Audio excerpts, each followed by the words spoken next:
안녕하세요. 꿈라디오 도윤에 오신 것을 환영합니다. 40대 여성입니다. 인생을 살아가면서 한 가지 확고한 깨우침이 있습니다. 바로 사람은 쉽게 변하지 않는다는 것입니다. 새로운 만남에서 가장 필요한 건 배려라고 생각하는데요. 저는 무시와 멸시를 받았고요. 그래서 오기와 분노만 남았어요. 그리고 이게 제 결혼 생활을 표현할 수 있는 단어입니다. 그간의 고통이 얼마나 큰지 일부러 잊으려고 노력하며 살았는데요. 추석이 다가오니 그 기억이 떠오르네요. 자꾸 말하면 마음속에 응어리가 풀어진다고 해서 구독자님들께 말을 해서 속을 풀어볼까 합니다. 저 도와주는 셈치고 제 사연 좀 들어주세요. 3년 전 저에겐 동서가 하나 생기게 됐어요. 그날도 시어머님이 저부터 찾으셨죠? 어머님은 동서가 시댁에 인사하러 오기 전 2시간 먼저 시댁에 오라 해서 그렇게 했습니다.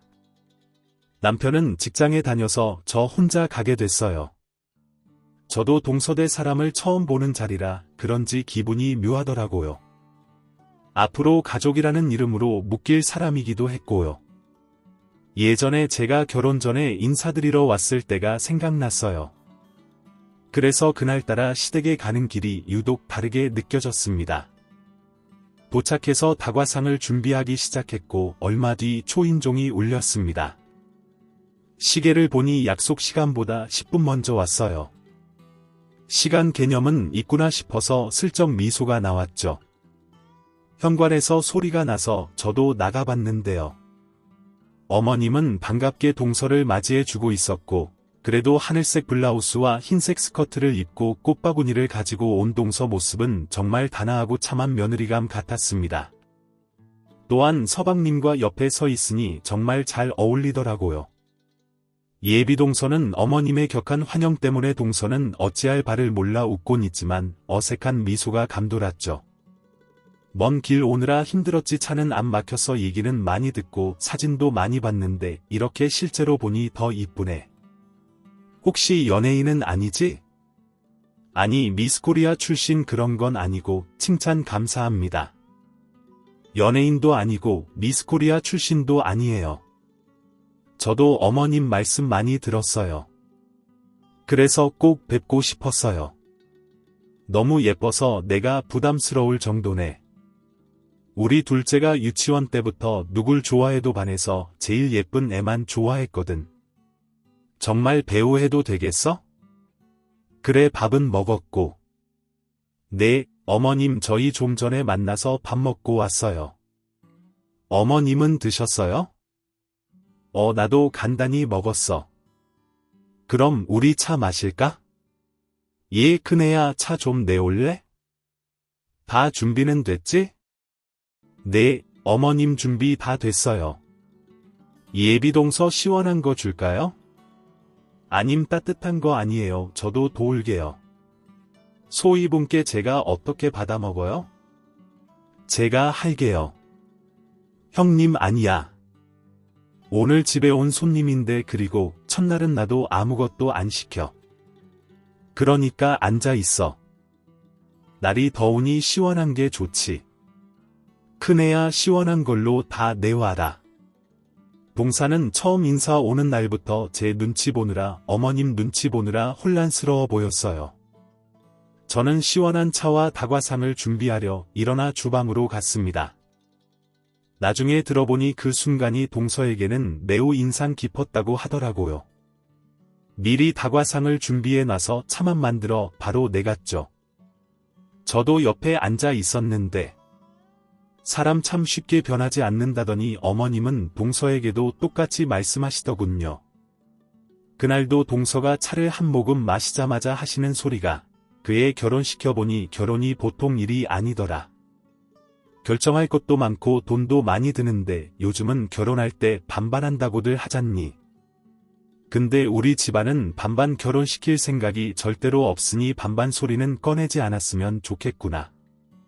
아들 둘 키우면서 결혼 때 돈 많이 들어갈 거라 생각하고 있었고 큰아들 몫이랑 작은아들 결혼 때 줄 몫은 이미 다 준비해놨으니 너는 결정만 하면 돼 하시며 어머님 핸드폰으로 사진을 보여주시더라고요.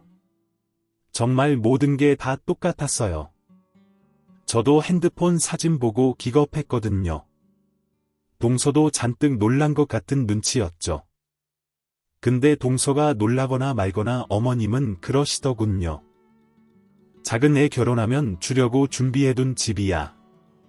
34평짜리 신축 아파트고 몇 개월 전까지 세입자 살다가 최근에 네모되고 리모델링도 다 끝냈어. 어때?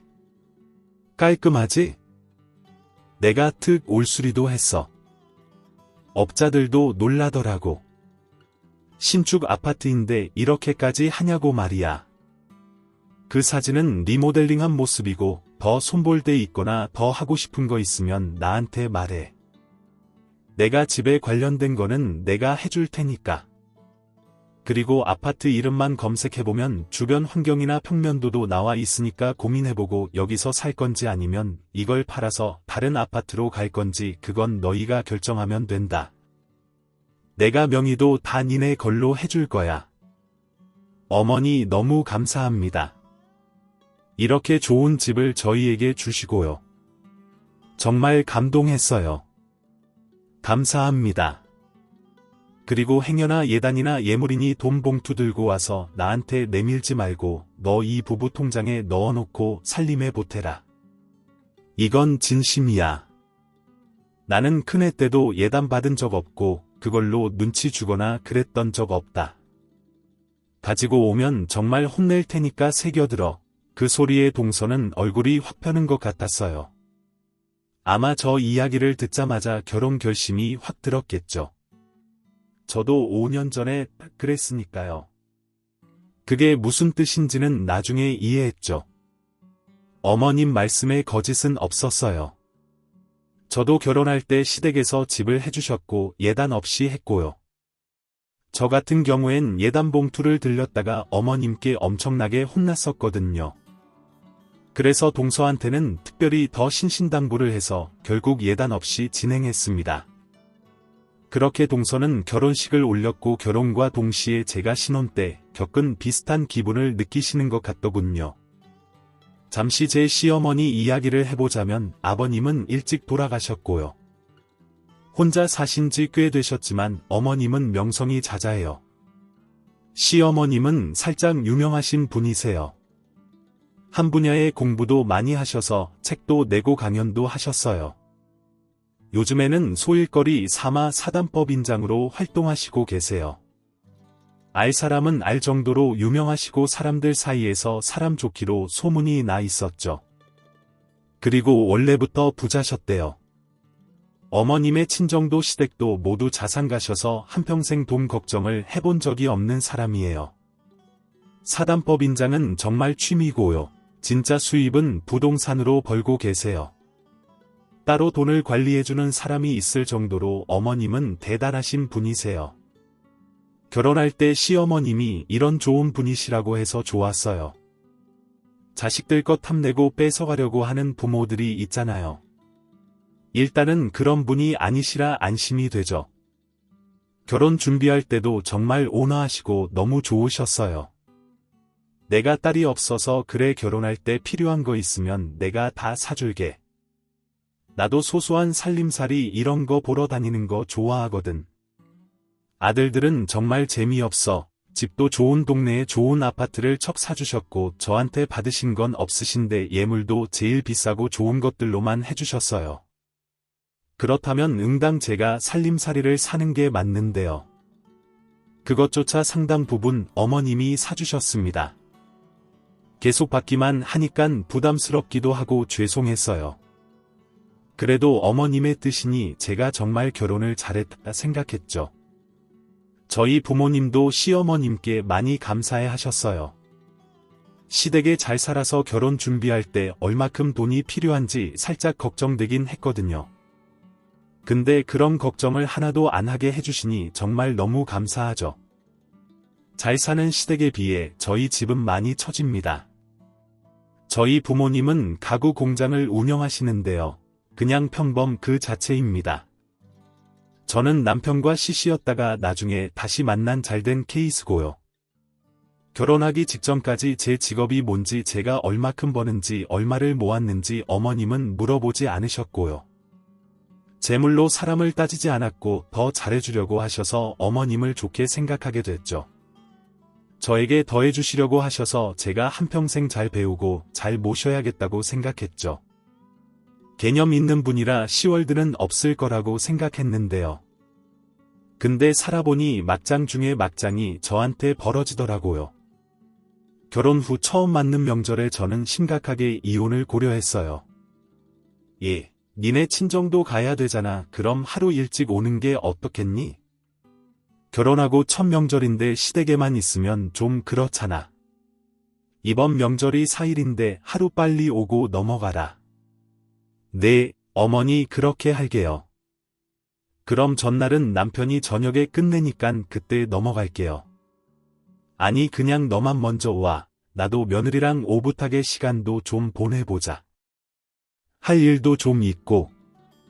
뭔가 이상하긴 했어요. 남편 없이 하루 일찍 오라는 것도 빨리 끝내자니 뭔가 싶었죠. 그래도 그때까지는 어머님이 이상한 행동이나 말을 하신 적이 없으셨기에 별 생각이 안 들었어요. 마침 그때 일도 그만뒀었기에 시간이 됐는데요. 예쁘게 차려입고 명절 전날 아침에 저 혼자 시댁에 갔습니다. 근데 시댁은 제사도 없는데 이상하게 어머님이 음식 재료를 많이 사다 놓으신 거예요. 어머님, 이게 다 뭐예요? 또 누가 와요? 뭐 만드시려고 이렇게 준비하신 거예요? 아, 전이랑 잡채랑 고기랑 그 외 명절 음식들.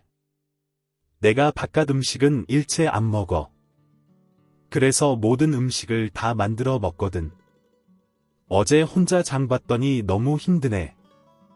이제 너 왔으니 준비하면 되겠다. 그리고 명절 되면 우리 집에 손님이 많이 와. 이제 너 있으니 사람 안 써도 되지. 바깥 사람 쓰면 불안하더라고. 뭘 넣었는지 어떻게 알아? 세아가 할 수 있지? 내가 시키는 대로만 하면 돼. 도와줄 거지. 준비된 재료들의 양이 정말 장난 아니었어요. 마트를 털어봤는지 한 트럭을 실어도 될 만큼의 양이었어요. 가정집에서 이만큼의 재료들을 처음 봤어요. 어머님이 도와달라고 사정을 하시는데 어떻게 모른 척을 해요. 별 수 있나요? 도와드려야죠. 어머님, 뭐부터 할까요? 뭐 넣으면 돼요? 일단 재료들부터 씻고 다듬을까요? 손님이 언제 와요? 아, 손님은 내일부터 올 거야. 그래, 일단 씻고 다듬자. 전이 오래 걸리니까 전부터 시작하자. 근데 이 많은 걸 우리 둘이 해요? 도움이 아줌마나 다른 사람은 안 오고요. 저희가 하기에 역부족일 것 같은데요. 예, 둘인데 금방 해. 엄살 그만 부리고 옷 줄 테니까 갈아입고 와. 본격적으로 시작해보자. 저희 엄마도 손이 크셔서 뭘 했다 하면 많이 하시는데요. 그 정도는 정말 세 발에 피웠습니다. 가짓수는 많은데 같은 종류의 전을 몇백 개씩 부쳐야 되고 50인분의 잡채도 만들어야 되고 육개장도 가마솥에 한 솥 끓여야 됐죠. 갈비는 어떻고요? 저는 시댁에 온 순간부터 주방과 마당을 오가며 바쁘게 요리했습니다. 정말 눈코 뜰 새 없이 열심히 했어요. 그러다 보니 남편이 왔더라고요. 벌써 저녁이 된 거예요. 당신, 일 너무 하는 거 아니야? 많이 힘들지? 우리 집이 명절에는 사람이 많이 와. 밥은 먹었어? 그러고 보니 밥을 안 먹었네. 그런데 하도 간보고 기름 냄새 맡았더니 입맛이 없다. 안 먹을래. 그럼 내가 좀 도울게. 뭐 하면 돼? 전 뒤집는 거라도 할까? 어떻게 하면 돼? 됐어. 얘는 주방에 들어올 생각하지 마. 지금까지 회사에서 일하고 왔는데 뭘 집에서까지 일을 해. 일단 쉬어. 너도 저녁 먹어야지. 전이랑 밥 먹을래? 에이, 그래도 어떻게 와이프만 일하게 내버려둬요.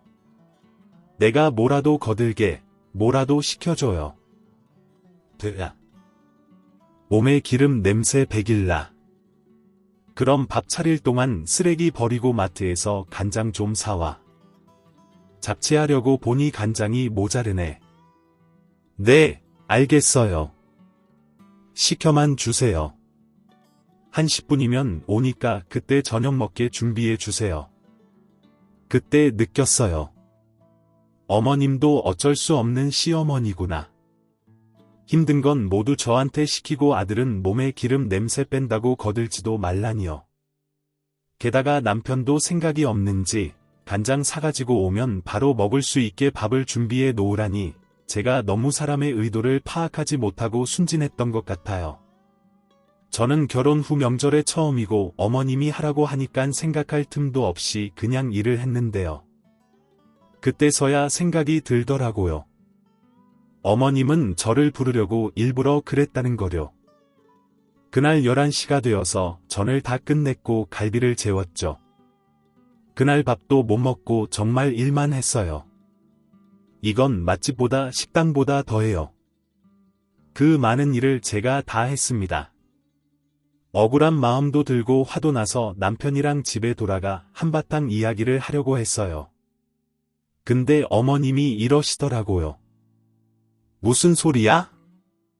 명절이 이제부터 시작인데 너네 자고 가. 명절에 시댁에서 자고 갈 수도 있잖아. 그래서 제가 어머니, 저희 자고 올 생각을 안 해서 준비 하나도 안 하고 왔어요. 가까우니깐 갔다가 내일 올게요. 아니야, 준비할 게 뭐 있어? 내가 편안한 옷 줄게. 그거 입고 자고 아무 걱정 말어. 하룻밤인데 무슨 유난이니? 아니요.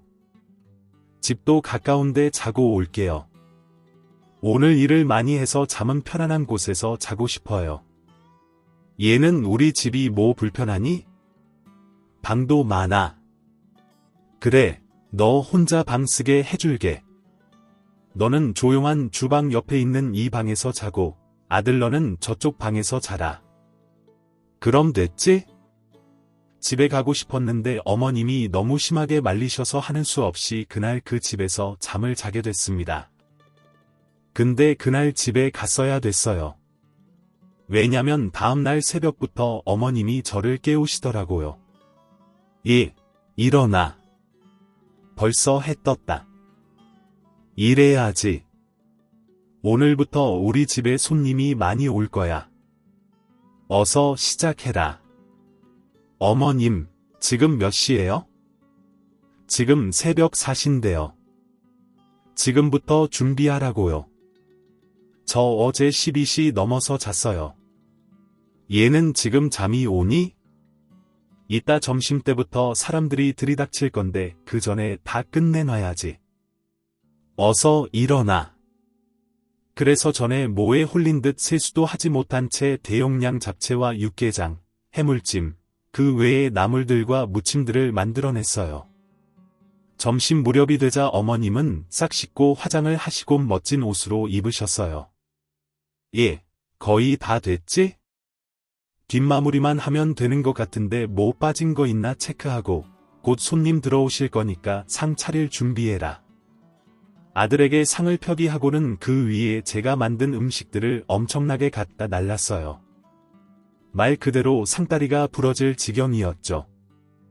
그때 속으로 5만 가지 욕이 떠오르더라고요. 손님들이 오시면 전엔 조용히 집에 가서 다시는 시댁에 오지 않으리라 생각했죠. 근데 제 계획은 좀 어긋났습니다. 손님들이 오면서 저는 더 바빠졌어요. 제가 식당 종업원인지 이 집 며느리인지 모를 정도로 어머님은 계속 제 이름을 부르셨습니다. 처음엔 좋게 저를 설명하셨죠. 어머 여사님 내외 오셨어요? 어서 들어오세요. 오는 길은 괜찮으셨고요? 예 며느라 인사드려라. 이쪽은 내가 전에 말씀드렸던 우리 지사에 도움 많이 주고 있는 여사님. 안녕하세요. 처음 뵙겠습니다. 말씀 많이 들었어요. 법인의 빛과 소금이시라고요. 어머, 제가 빛과 소금이에요. 사단장님이야말로 더 빠질 수 없는 존재죠. 진정한 리더시잖아요. 저희가 얼마나 든든한데요. 그러자 시어머님이 덕담이 오고 가고 참 훈훈합니다. 오늘은 우리 애가 결혼하고 첫 명절이잖아요. 요즘 애들은 명절에 여행 간다고 해서 저도 우리 집 신경 쓰지 말고 여행이나 가라고 했는데 천병열에 그럴 수 없다고 하면서 한사코 왔어요. 시댁에서 지내주는 것만으로도 좋은데 이렇게 명절 음식까지 뚝딱 만들어냈지 뭐예요? 솜씨도 보통이 아니에요. 어서 드셔보세요. 어쩜 없는 얘기를 저렇게 술술 잘 꾸며내시는지. 어머님은 두 얼굴을 가진 사람이었어요. 손님들이 식사를 하실 동안 저는 부엌에서 못된 일을 하고 있다가 반찬이 모자라면 계속 제 이름을 부르며 추가 반찬을 시켰고, 한 차례 손님이 가시면 저는 설거지하기 바빴습니다.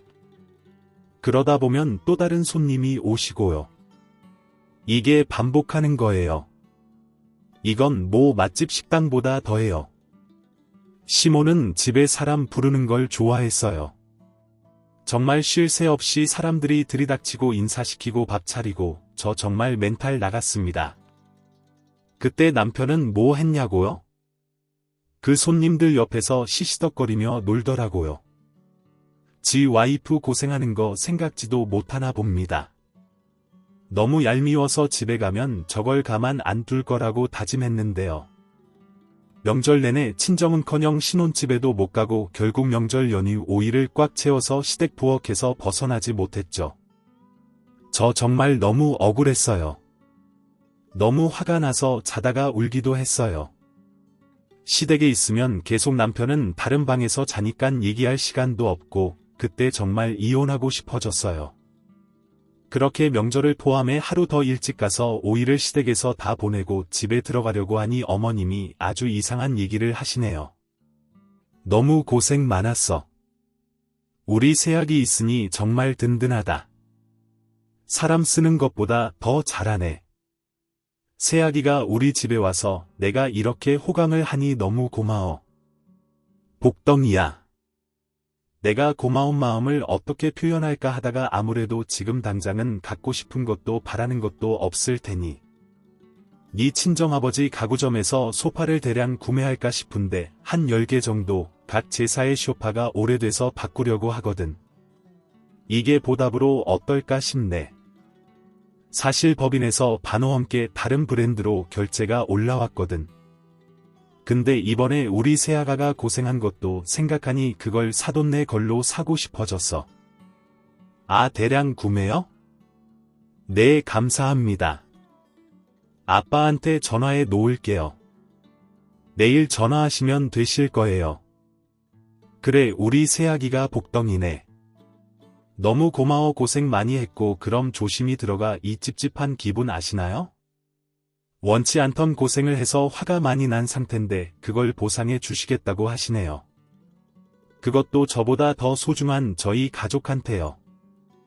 그렇게 되니 제가 고생했던 것은 없어지고 심지어 이 고생을 잘했다는 생각도 들었어요. 집에 가면 남편한테 5만 가지 욕을 다하며 너는 왜 안 도왔냐고 한바탕 싸움을 벌이려고 했는데요. 어머님이 저희 아버지 회사를 돕겠다는 명목으로 대량 구매를 해주신다고 하니 마음이 속물처럼 풀렸어요. 그날 돌아오는 차 안에서도 남편과 한마디도 하지 않고 왔고요. 친정집에는 명절에 못 간 이유를 잘 설명해 드리고 시어머님이 아빠 가구점에서 대량 구매한다는 말씀을 전했어요. 부모님은 엄청 좋아하셨고요. 네 시어머님이 소파를 10개나 세상에 정말 감사하신 분이네. 한동안 주문이 없어서 쉬고 있었거든. 문을 닫을까 고민했었는데 아빠가 사돈 덕분에 바빠지겠는데 그거 구매해 주시면 몇 달은 버틸 수 있어. 그래서 제가 그래 아빠 그래도 너무 많이 감사해하지 마. 응당한 대가성 구매니깐 대가성 구매 그게 뭔 소리냐? 그래도 시어머님이 다른 브랜드 가구점에 살 수도 있는데 사돈이라고 우리 집에서 일부러 사주는 거 아니겠냐? 그건 감사한 일이지. 괜히 베베 꼬인 생각하지 말고 알았지. 제가 부모님께는 시댁에서 명절 내내 일만 했다고는 차마 말하지 못했어요. 부모님이 제가 그렇게 일했다고 하면 마음이 아프실 것 같았어요. 아빠는 그런 자세한 내막을 모르시니 사돈한테 감사하겠죠. 그리고 사실 저희 아빠 가구 공장이 그 당시 상황이 별로 안 좋았거든요. 이젠 저도 결혼을 했으니 사업을 접을까 하는 생각도 했는데요. 이번에 어머님이 소파를 대량 구매해 주셔서 몇 개월간은 생각해볼 시간이 있다고 하시더라고요. 그래서 시어머니께 더 감사한가 봐요. 어머님도 저희 친정을 이렇게 생각해 주시고 저를 부려먹은 것도 미안해하시니 제가 그냥 막혔던 화를 누리고 저 혼자 풀었어요. 어떻게 해요? 기분 나쁜 거 계속 떠올려봤자 제 손에 걸려 그렇게 그때는 그냥 넘어갔습니다. 그리고 남편은 명절이 끝나고 돈 봉투를 주더라고요. 무슨 돈인가 하고 열어보니 해외여행을 예약한 내역이 있었습니다. 명절에 돕지도 못하고 공감도 못해줘서 미안해. 나도 아직 철이 덜 들었나 봐. 다음 명절에는 이런 일 없도록 할게. 휴가 냈어. 우리 여행 가자. 장인 장모님하고 함께 정말 우리 부모님도 함께 나. 솔직히 명절 내내 당신한테 화가 났던 건 사실이야. 근데 어머님도 그렇고 자기도 사과해주니깐 이제야 풀려. 진짜 다음 명절에는 도와주기다. 알았지. 남편도 저한테 미안하다고 하고 자신이 잘못한 것을 인지하고 있으니 저도 풀었어요.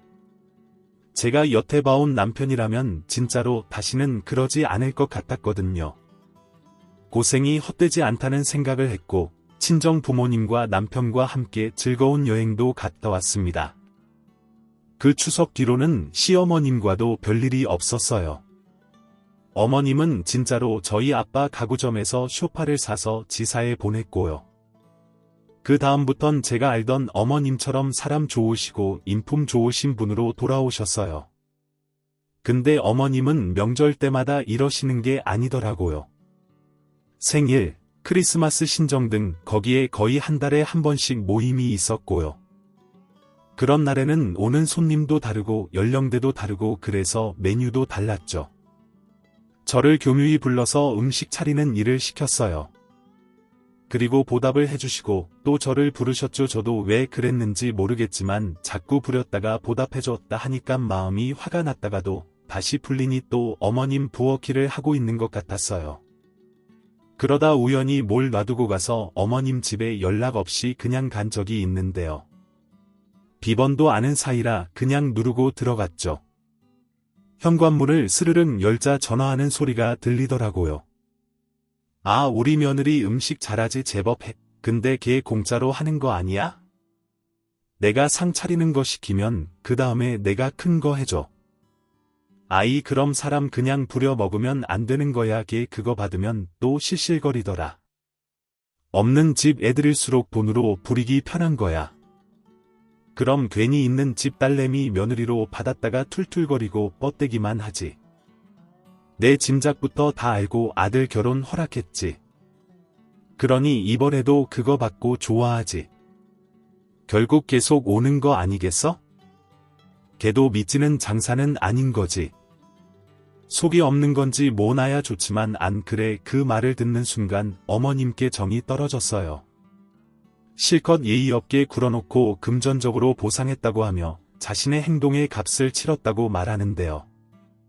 게다가 없는 집 애라니요.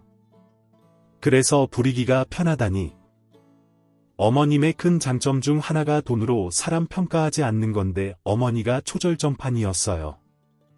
저는 지금까지 어머님 도와드리는 명목으로 일해드린 부리기 쉬운 며느리가 되었고 그런데 이런 식으로 저를 비꼬며 말한다면 저는 더 이상 해주고 싶은 생각이 없어졌죠.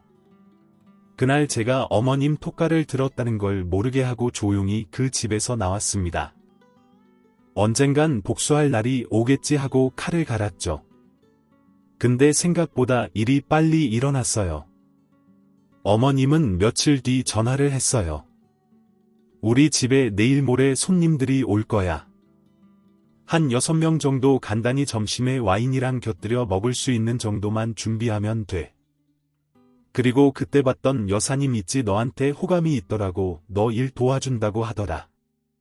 너도 그 자리에 참석할 거니깐 예쁜 옷도 좀 쌓아와. 근데 기분이 정말 뭐 같더라고요.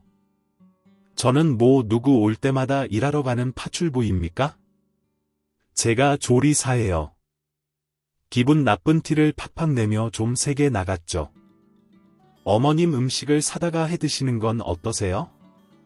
손님들 이렇게 많이 오시는데 어떻게 혼자서 그 힘든 걸 준비해요? 이번에는 사람을 쓰시든지 배달을 하세요. 얘 밖에 음식이 얼마나 더럽고 질 낮은데 내가 해먹는 게 제일 좋아. 너는 시집을 왔으면 이 정도는 해야지. 직업도 없으면서 놀고 먹으려고 그랬니? 아니요. 저 일해요. 프리랜서로 집에서 일하고 있고요. 어머님 주방 일하러 시집 온 거 아니거든요. 어머 얘 말하는 것 좀 봐. 그래서 내가 돈 주잖아. 네 친정도 도왔고 니네 여행도 내가 보내준 거야. 알아. 전에 그 친정 부모님 건강검진도 해주고 거기서 발견해서 수술도 했잖아. 너 그거 큰 돈이야. 네 그런 건 감사한데요. 근데 꼭 그걸 저를 부려먹고 주셔야겠어요. 가족이 뭐 이래요? 그래서 내가 미리 준 것도 있잖아. 너 그렇게 좋은 동네에 그렇게 좋은 아파트 내가 그냥 줬을 것 같다. 네가 벌어서 그 아파트에서 살 수는 있겠니? 어머님 이러려고 그 아파트 해주신 거예요. 결혼하면 저 부려먹으려고요. 이 아파트 주시면 제가 좋다고 얼씨구나 받고 그 일을 아무 말 없이 해야 되나요? 저에게도 인격이 있고 기분이 있고요. 생각도 있어요. 어머님 마음대로 절 조정하려 하지 마세요. 그럼 이번엔 미리 줄까? 뭐 선입금해야 되는 거야? 그래 알았다. 선입금 할 테니 내일 와. 알았지? 그리고는 저한테 50만 원을 보내주셨고 식사 잘 마치면 그때 50만 원 더 주신다고 하시더군요. 그래서 제가 500을 줘도 가지 않겠다고 단호하게 말했고 어머님은 건방지다며 고래고래 소리치셨지만 저는 끊어버렸습니다. 그때가 여름이었고 그 뒤로는 일절 어머님이 저를 부르지 않으셨죠? 그리고 새해가 되자마자 남편의 남동생 즉 서방님이 결혼을 하게 됐는데 그것까지는 제가 불참할 수 없어서 어머님과 한복을 맞출 때 만났는데요. 어머님은 동서를 자신의 며느리가 아닌 다른 관점으로 생각하시더라고요. 동서는 어머님이 정말 공을 들였던 사람이에요. 유명한 한정식집에서 일을 했던 조리사 출신인데요. 어머님이 왜 공을 들였는지 의도가 보이죠. 결혼하면 일도 하지 말라고 하면서 엄청 잘해줬다고 하시더라고요. 결혼식 얼마 앞두고 어머님이 대놓고 나한테 말하셨어요. 이제 전문가가 들어왔으니까 집안 손님 차리는 건 끝났다. 내 손을 안 거쳐도 될 거야. 둘째, 내 여의도의 유명한 한정식집에서 일했었다. 거기에 얼마나 대단한 사람들이 왔다 갔다 하니 나도 거기 가봤는데 엄청 맛있더라고. 그런 사람이 이제 우리 집 사람이 된 거니까 우리 집 살림도 끝났어.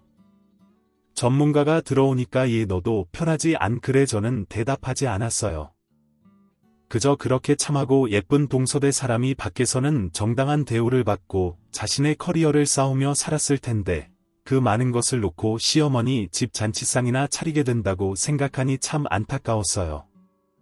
그리고 그런 말을 듣고 기분 좋을 사람이 어디 있겠어요? 나를 종으로 부려먹고 종 노릇 해줄 사람이 한 명 더 들어온다는 건데 이걸 좋아해야 되는 건가요? 어머님의 사상에 공감을 전혀 못하겠더라고요. 왜 이렇게 며느리를 부려먹으려 하는지 오만정이 다 떨어졌어요. 서방님도 결혼했겠다.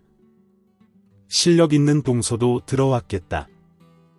2주 뒤가 고정이었는데요. 저는 남편한테 선포했죠.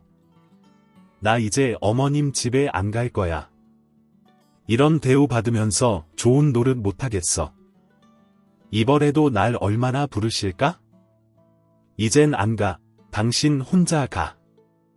당신이 안 가면 우리 엄마는 어떡해? 이제는 재수 씨도 있으니까 더 수월할 거야. 여태 잘해왔으면서 왜 그래? 왜 그러냐고. 당신 엄마 어떻게 하냐고. 그럼 당신이 가서 도우면 되잖아. 당신도 결혼 전부터 어머님이 그렇게 수고스러운 일을 하는데도 한 번도 도운 적 없다며. 근데 왜 나한텐 그런 일을 강요해? 어머님이 딱 하면 당신이 도와. 나는 앞으로 시댁에 가지 않을 거니깐 어머님 전화도 안 받을 거야. 그러니 당신 가서 똑바로 전해. 나는 시댁 일에서 제외라고. 남편과 그날 엄청나게 싸웠고요. 짐 챙겨서 친정으로 갔어요. 남편은 시댁으로 갔는데요.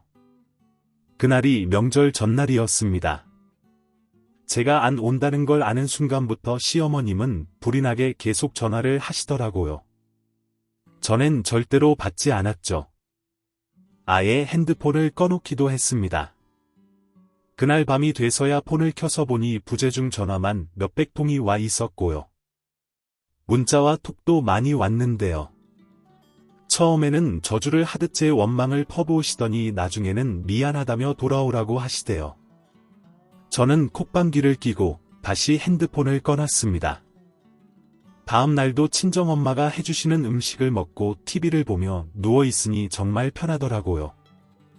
얼마 만에 편안한 명절인지 몰라요. 왜 그동안 어머님의 부탁 아닌 지시를 거절하지 못했는지 진작 이렇게 할 걸 하는 생각이 들더라고요.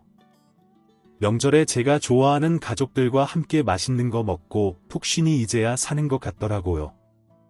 먹기는 엄마한테도 음식하지 말고 그냥 식당 가서 사 먹자 하며 편안한 시간을 보냈고요. 남편 놈은 명절 시작되자마자 친정으로 와서 우리 부모님께 인사하고 맛있는 밥도 먹었죠. 그 사람도 제가 시댁에 가서 고생하며 음식한다는 사실을 친정 부모님께 말하면 안 좋아하실 걸 예상하고는 친정에서는 시댁 얘기를 한마디도 못하더라고요. 둘이 따로 나가서 얘기 좀 하자고 했지만 저는 싫다고 하며 대화를 차단했죠. 남편이 뭐라고 할지 뻔하잖아요. 돌아가서 자기 엄마 좀 도와달라고 할 것 같은데 제가 그 일을 왜 감당해야 되나요? 저는 이곳에 있겠다고 하고 남편은 시댁으로 돌려보냈어요. 남편까지 친정에 와서 저를 데려가려고 했지만 실패로 끝나자 시댁은 더 난리가 났어요. 근데 남편이 계속 전화가 와서 받아봤는데요. 여보 정말 큰일 났어. 곧 사람들이 올 텐데 완성된 음식이 없어. 당신이 와서 좀 도와주면 안 될까? 정말 부탁이야. 내가 싫다고 분명히 말했잖아. 이번 명절은 우리 친정에서 보낼 거니깐 여기 올 거 아니면 전화하지 마. 절대 시댁에 안 갈 거니깐. 남편이 전화해서 알려줬는데 조리사인 동서가 음식을 뚝딱 만들어낼 줄 알았는데 의외로 속도가 더뎠나 봐요. 음식의 마인드가 남다르다 보니 음식 하나하나 세심하게 준비했고 모든 정석대로 하려고 해서 더욱 속도가 안 난다고요. 시어머님이 적당히 하라고 해도 더 화를 내면서 뭐라고 했는데요. 음식을 그런 식으로 만들면 안 된다고 하면서요. 그럼에도 계속 잔소리를 퍼붓자 동서는 시어머니를 가르치려고 들고 제때 음식을 만들어내지 못했다고요. 대용량에는 재능이 없는 사람이라며 지금 비상이라고 했습니다. 저는 눈 하나도 깜빡하지 않았습니다. 그 얘기를 들으니 참 고소하더라고요. 며느리들을 종으로 뿌려 먹으려고 했던 것들을 후회하겠다 싶었죠. 어머님은 정신을 차렸을까요? 저는 설이 다 끝내고 나서 신혼집으로 돌아갔습니다. 일부러 남편이 출근하고 난 다음에 빈집으로 갔어요. 짐을 풀고 있는데 동서한테 전화가 오더라고요. 형님 명절 잘 보내셨어요? 혹시 이번에 설에 안 오신 거 다 이유 있으신 거죠? 저 어떡해요? 저 너무 화가 나서 못 살겠어요. 동서 고생 많았어. 동서가 어떤 기분인지 알지? 나도 그럴 것 같아. 맞아. 나 이유 있어서 안 간 거야. 내가 왜 시댁 주방일을 해줘야 돼? 나를 잡으러 부리는 어머님이 싫어서 안 간 거야. 형님, 제가 시댁에 가자마자 어머님이 뭐라고 하는 줄 아세요? 제가 조리사라고 해서 결혼시키셨대요. 그 말 듣고 기가 막히더라고요. 형님이 그동안 잔치 음식과 홈파티 음식 다 준비해줬다고 하면서 저는 얼마나 잘할지 기대된다 하더라고요. 그러면서 부엌에 갔더니 산더미로 쌓여있는 재료들 보고 정말 어처구니가 없어서 혼자 저 많은 걸 씻고 다듬고 요리해야 되는데 그때 생각이 번쩍 들더라고요. 일부러 당해봐라 하고 느슬렁거리며 일한 거예요. 다시는 저한테 시키지 않게요. 그것도 모르면서 어머님은 저한테 빨리 일 안 한다고 불같이 화를 내시더라고요. 제가 아는 어머님이 맞나 싶었어요. 그래서 그런 거였구나. 잘했네. 동서 어머님도 이번 명절 겪고 느끼시는 게 있을 거야. 정말 이런 대접 받으면서 살고 싶지 않아. 그동안 내가 왜 아무 말 없이 그 많은 일을 감당했는지 후회스러워. 나도 동서처럼 할 걸 왜 그 많은 것을 뚝딱 해치우고 싶었는지 몰라. 나는 이제 시댁 안 갈 거니깐. 아니, 절대 시댁 주방일은 하지 않을 거야. 게다가 집에 못 가게 하고 그 부엌 옆에 있는 그 방에서 저보고 이불 깔고 자래요. 아들은 침대 있는 방에서 자게 하고요. 제가 어디 도망가나요? 제가 남편 잡아먹을까봐 남편도 못 만나게 하는데 어머님이 아주 고단수더라고요. 그런 와중에도 결과물이 좋지 않으니 어머님이 저한테 많이 실망했겠죠. 저희 어제 돌아와서 부부싸움 대판하려고 했는데요. 남편이 저보고 고생했다고 친정 부모님이랑 같이 여행 가자며 예약해 놓은 걸 보여줬고요. 시어머님은 저희 친정엄마 건강검진 예약했대요. 제가 이걸 받고 기뻐해야 되는 건가요? 어쩜 저에게 했던 수법이 이렇게 똑같을 수 있을까요? 참으로 기가 막혔습니다. 이렇게 물질적으로 보상해주면 다 된다고 생각하나 봐요. 그 와중에 며느리가 남편 혼내는 건 싫은지 남편이 친정 부모님 모시고 여행 가자고 하는 것도 너무 얄밉지 않나요? 저는 제가 어리석고 순진해서 그걸 고지곧대로 받아들였는데 역시 똑똑한 동서는 그 의미를 파악했네요. 시어머님은 그러고도 정신을 못 차리셨는지 설 지나고 집에 손님들을 또 초대했어요. 제가 통화가 안 돼서 결국 동서를 울며 겨자 먹기로 불렀는데요. 그렇게 높이 살던 실력이 시댁에선 발휘가 안 되자 초조한 마음에 어머님은 동서한테 모진 말도 많이 하셨다고 합니다. 그렇게 서방님 결혼 6개월 만에 동서가 이혼했어요. 아니다 싶으니 즉시 갈라서더라고요. 시댁은 발칵 뒤집혔고 단순한 동서의 투정이 아닌 정말 이혼까지 해서 서류상 남남이 되죠. 충격에 휩싸인 시어머니가 급기야 저희 집에 찾아오신 겁니다. 엄마 어떻게 오셨어요? 온다는 연락도 없이요. 지금 집에 와이프랑 저랑 있는데요. 내가 할 말이 있어서 왔어. 큰애야 잘 지냈니? 우리 오랜만에 본다. 내가 그동안 많이 서운하게 했지 미안해. 내가 사과하러 왔어. 어머님 오랜만이에요. 그동안 잘 지내셨죠? 네, 저 사실 어머니께 서운한 게 많아요. 그래서 안 찾아뵙던 거예요. 내가 이번에 작은 애 겪으면서 크게 깨우쳤어. 며느리들을 소중하게 대해줘야 되는 건데 가족이라 생각해서 너무 편하게 생각했던 것 같아. 이제부터는 음식은 사람 시키려고 한다. 적당히 산 것들로 조합해서 먹기도 하고 내가 그동안 너무했어. 미안해. 그래서 말인데 이번에 내 생일 때 놀러와. 진짜로 놀러와. 우리도 맛있는 거 먹고 TV 보면서 쉬자. 응 그래. 엄마가 정말 당신한테 많이 미안하시대. 나한테도 여러 번 얘기했었어. 당신이 화 풀어. 앞으로 무슨 일 있으면 내가 다 커트할게. 화 풀어. 어머님이 그렇게 말씀해 주시니 한 번 더 믿어보겠습니다. 이번 어머님 생신 때 남편이랑 함께 갈게요. 우리 그때는 웃으면서 봐요. 그래 고맙다. 이렇게 이해해줘서 고마워. 우리 큰애는 정말 마음이 넓어서 내가 든든하다니깐. 그럼 나 이만 갈게. 내 생일날 보자. 결국 본인 생일날 아무도 오지 않게 생겼으니 저한테 먼저 사과하시려는 것 같았어요. 남편도 옆에서 거들면서 이제부터 시댁 분위기는 자기가 바꾼다 했으니 저를 엄청 설득시키더라고요. 남편도 계속 사정하니깐 그제서야 기분이 좀 풀렸습니다. 이렇게까지 말하셨으니 어머님이 진짜 달라졌겠지 싶었어요. 시어머님 생신에 간만에 원피스도 입고 화사하게 화장도 하고 갔어요. 이제는 대접해 주시려나 했는데요. 왔구나. 어서 들어와. 오는데 차는 안 막혔고 밥은 아직 안 먹었지. 네. 어머님과 함께 먹으려고 아직 안 먹고 왔어요. 근데 서방님은 안 왔어요.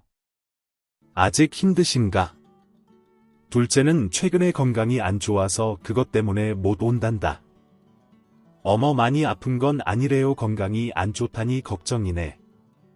어머님 드시고 싶은 거 있으세요? 우리 맛집 가요. 나가서 먹기는 뭐이. 일단 밥이 없으니까 즉석밥으로 배 좀 채워라. 곧 손님들 올 거야. 알지? 네, 손님들이요. 근데 제가 왜 즉석밥을 먹어요? 같이 식사하러 가는 거 아니에요? 식사는 무슨 식사?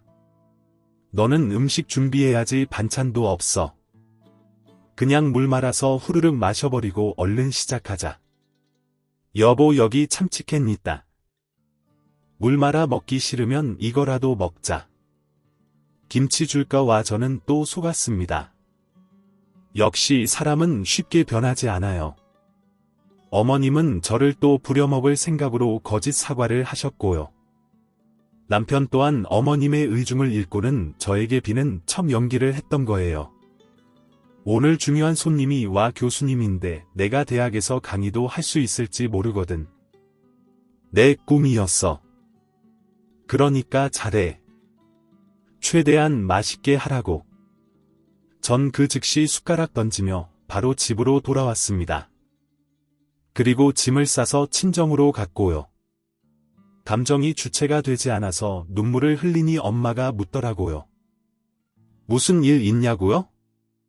저도 이제 끝이라는 생각에 그동안 있었던 일들을 다 말씀드렸어요. 다 듣더니 아빠가 그러시더라고요. 이혼하라고요. 남편은 전화도 오지 않고 답답한 마음에 동서한테 전화를 했습니다. 맞아요. 형님 저도 처음에는 어머님만 너무 하신다는 생각을 했거든요. 근데 남편 놈도 똑같더라고요. 돈 주니까 일하면 되는 거 아니냐고 계속 그러는데 제가 하도 어이없어서 아파트 명의 확인해봤는데 저희 아파트는 아직 어머님 명이더라고요. 형님도 확인해보세요. 시어머니 진짜 보통 사람 아니에요. 그래서 어머님 보낸 봉투 남편 면상에 집어던지고 이혼하자고 했어요. 형님은 어떨지 모르겠지만 저는 이렇게는 못 살겠네요. 아니 나도 이혼하려고. 동서 말이 맞아. 남편도 문제였어. 어머님만 욕할 게 아니지. 역시 콩 심은데 콩나고 팥 심은데 팥나는 거지. 어머님이 그러린데 아들들도 같은 사상을 갖고 있는 것 같네. 나도 오늘에야 결심이 들었어. 형님 힘내세요.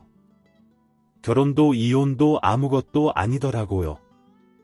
분명 어딘가에 날 대우해주는 사람 있을 거고요. 못 만나면 혼자 살면 되죠. 그런 집구석에서 제 아까운 세월 낭비할 수 없어요. 그래 맞는 말이다. 나도 그렇게 살아야겠어. 동서. 그럼 건강히 잘 지내고 간간히 전화하자. 저도 그날 이후로 시댁 식구들을 믿지 못하게 됐고 더 이상의 신뢰나 애정은 없어졌어요. 참고로 저희 아파트도 어머님 명의 그대로였더군요. 그래서 다음날 정식으로 남편과 협의 이혼을 진행하게 됐습니다. 이혼을 하면 제일 아쉬운 사람은 어머님이잖아요. 제가 친정에 와 있자 남편과 시어머님이 저희 친정까지 찾아와서 얘기 좀 하자고 하더라고요. 계속 사람만 주면 친정 공장도 다시 바꿔주고 친정집도 저희 집 옆으로 마련해주겠다며 제발 이혼만은 하지 말아달라고 하는데 그런 시어머니께 저희 아빠가 양동이로 찬물을 퍼부으며 쫓아냈습니다. 그렇게 해서 결국 막대먹은 시댁이랑은 이제 정식으로 안녕하게 됐어요. 이혼을 하게 되니 홀가분해지더라고요. 그동안 스트레스를 엄청 많이 받아서 얼굴에 졸음도 가고 인상도 많이 바뀌었어요. 이제는 낮아진 자존감을 좀 끌어올려서 다시 새로운 인생을 살려고 하고 있습니다. 사람 쉽게 안 바뀐다는 거 맞죠? 저희 시어머님 사람들 앞에서는 그렇게 착한 척 잘 배운 척, 개념 있는 척 연기하고 있지만 막상 들여다보면 정말 인간성 최악인 사람이에요. 제가 그 어머님 장단에 너무 놀아났고 겨우 잘 빠져나왔다고 생각해요. 그리고 하나 더 깨달은 게 있는데요. 저도 저한테 화가 났던 것 같아요. 무리한 부탁은 거절하고 호의는 다시 한번 생각해 봐야 되는데 그러지 못했던 것들이요. 너무 단순하게 살아서 이 고생을 했네요. 이제는 같은 실수 반복하지 않기 위해 좀 더 현명해지려고 노력하고 있고요. 이제야 좀 시원해지고 어떻게 살아야 하는지 생각이 드는 것 같아요. 다시 좋은 날이 오겠죠. 이제 제법 선선한 바람도 불고 가을이 된 것 같아요. 여러분들의 가정에도 기쁨을 주고 사랑받는 계절이 되길 바라겠습니다. 오늘도 저희 채널에 와주셔서 감사드립니다. 더 좋은 이야기로 찾아뵙겠습니다. 지금까지 작은별 라디오였습니다.